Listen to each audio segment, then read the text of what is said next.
3 minutes, un conseil, un expert, c'est tout de suite sur l'antenne de We Do Biz où j'ai l'immense plaisir d'échanger avec Vincent Redrado, jeune entrepreneur, fondateur de The Tops et co-auteur aux côtés de Bénédicte Sanson et Dominique Restineau de l'ouvrage Jeune, créez votre entreprise, paru aux éditions Duno.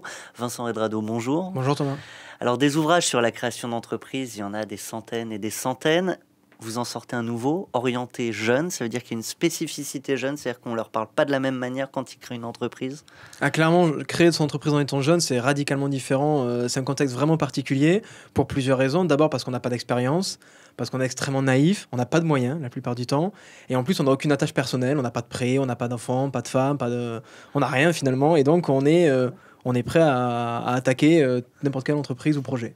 Alors justement, malgré la naïveté, malgré le manque d'expérience, malgré le manque de moyens et souvent aussi manque de réseau, vous êtes venu leur dire créer votre entreprise, c'est-à-dire qu'avec tout ça, on en fait quelque chose quand même. Ouais, vraiment, on en fait vraiment quelque chose parce que finalement, cette jeunesse, c'est plus une opportunité finalement qu'un frein parce que ce plein d'énergie, cette naïveté vont vous permettre, en tout cas permettre généralement aux jeunes de voir des innovations et des opportunités que les autres ne voient pas, premièrement. Et puis surtout, c'est pour ça qu'on a tourné un livre vraiment avec des conseils pratiques, avec beaucoup de témoignages de jeunes entrepreneurs, pour pas que le bouquin soit finalement un tutoriel, mais vraiment que le livre accompagne l'entrepreneur au quotidien, mais avec des conseils très pratiques qu'il peut mettre en place. Alors, quels exemples de la vie quotidienne d'un jeune entrepreneur on peut partager avec les auditeurs? Je pense qu'il y en a énormément effectivement dans les témoignages ou dans mon expérience personnelle, mais le premier c'est j'ai besoin de me financer, par exemple, j'ai besoin de me financer et alors que moi-même j'ai pas d'argent, alors que moi-même j'ai rien, et donc c'est vraiment un chemin de croix assez compliqué où il faut aller voir les banques, il faut aller voir des partenaires ou des financiers ou se financer par les clients soi-même, mais c'est tout le temps souvent le premier frein.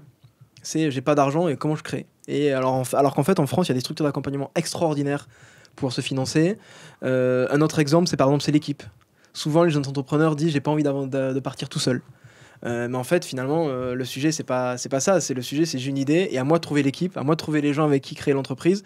Et si je trouve personne, j'avance. Et quand le projet sera plus concret, je trouverai plus de personnes justement pour m'accompagner. Donc, c'est vraiment des choses en fait assez simples. Est-ce que le jeune, du coup, est plus débrouillard comme il a rien, il est obligé de faire avec le peu qu'il a?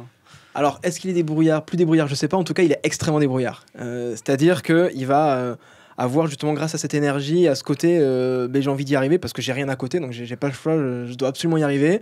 Il va avoir un culot énorme, il va avoir peur de rien et il va aller franchir des portes que personne finalement n'a franchies auparavant. Vraiment oser franchir, oser avancer et surtout garder ce côté assez optimiste et enthousiaste de si j'ai des portes qui se ferment ou si j'ai des échecs, c'est pas grave, dans tous les cas j'ai ma vision du projet, j'ai plein d'énergie et j'avance.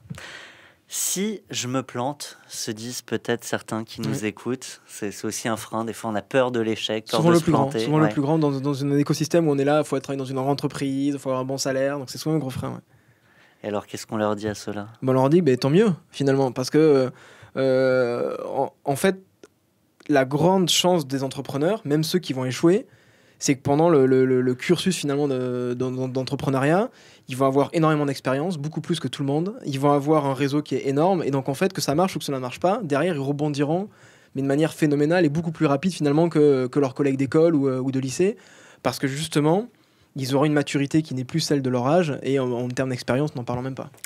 Donc si on échoue, c'est pas si grave, et de toute manière, avec l'ouvrage que vous avez coécrit avec Bénédicte Sanson et Dominique Restineau, ce sera forcément plus simple. Je rappelle le nom de l'ouvrage, Jeune, créez votre entreprise, paru aux éditions Duno. Nous étions avec Vincent Redrado, fondateur de The Tops. Merci à vous. Merci, à bientôt.